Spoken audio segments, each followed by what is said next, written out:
আজি দিগম্বৰ জৈন চিলাপথাৰ সমাজে ভগৱান মহাবীৰ জৈন মহাবীৰ উদ্যান ইয়াতে আমাৰ বিশেষকৈ ৰূপকোঁৱৰ জ্যোতিপ্ৰসাদ আগৰৱালাৰ আজি পুণ্যতিথিৰ দিনা ইয়াতে এটা প্ৰতিমূৰ্তি স্থাপন কৰাৰ যি পদক্ষেপ ল'লে তাৰ লগতে আমাৰ ভাৰতৰত্ন APJ আব্দুল কালামৰ প্ৰতিমূৰ্তিও ইয়াত স্থাপন কৰাৰ কাৰণে যিটো প্ৰয়াস ল'লে আৰু এটা খুব সুন্দৰ গাম্ভীৰ্যপূৰ্ণ অনুষ্ঠানত এই আজি অনুষ্ঠানটো হৈ গৈছে।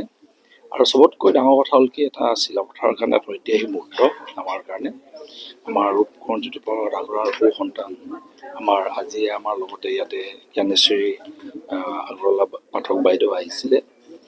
খুব সুন্দৰ এটা গাম্ভীৰ্যপূৰ্ণ অনুষ্ঠানত আজি জৈন সমাজে এই আয়োজনটো কৰিলে আৰু লগতে এই উদ্যানটো আমাৰ চিলাপথাৰ কলেজৰ প্ৰৱেশ দুৱাৰতে যিহেতু স্থাপিত আৰু ইয়াতে প্ৰৱেশ দুৱাৰত এই অনুষ্ঠানৰ দায়িত্বটো এইবাৰ চিলাপথাৰ কলেজক অৰ্পণ কৰিলে আৰু মই বিশেষকৈ জৈন পৰিয়ালক আৰু আমাৰ মুৰব্বী অশোক জৈন ডাঙৰীয়াক ধন্যবাদ জ্ঞাপন কৰিছোঁ।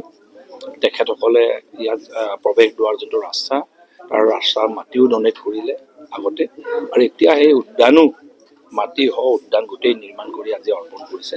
তাৰ কাৰণে চিলাপথাৰবাসী ৰাইজ হিচাপে আমি সদায় কৃতজ্ঞ হ'ম আৰু আশা ৰাখিছোঁ তেখেতসকলে যিটো উদাহৰণ দেখাইছে সমন্বয়ৰ উদাহৰণ সেই সমন্বয়ৰ উদাহৰণটো যুগে যুগে চিলাপথাৰবাসী ৰাইজ অসমবাসীৰ ৰাইজৰ কাৰণে এটা প্ৰেৰণা হওক তাকে মই আৰু খুব ভাল লাগিছে আজি চিলাপথাৰৰ চব জ্যেষ্ঠ চিলাপথাৰৰ যিমান প্ৰতিষ্ঠাপক এইটো সামাজিকভাৱে হওক আৰু বিভিন্ন স্তৰত প্ৰতিষ্ঠাপক যিখিনি ব্যক্তি চবেই উপস্থিত আছিলে চবকে ধন্যবাদ জ্ঞাপন কৰিছোঁ ইয়াত আহি উপস্থিত হৈ সহযোগ কৰাৰ কাৰণে আৰু আশা ৰাখিছোঁ এই কাৰ্যসূচীয়ে অহা দিনবোৰত নতুন প্ৰজন্মক প্ৰেৰণা যোগাব।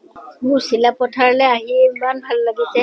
ইয়াৰ প্ৰথমটো মানুহ লগ পোৱা নাই, প্ৰাকৃতিক পৰিৱেশটো দেখি খুব ভাল লাগিল। তাৰপিছত মানুহখিনিক লগ পালোঁ, মানুহখিনিও ইমান ভাল।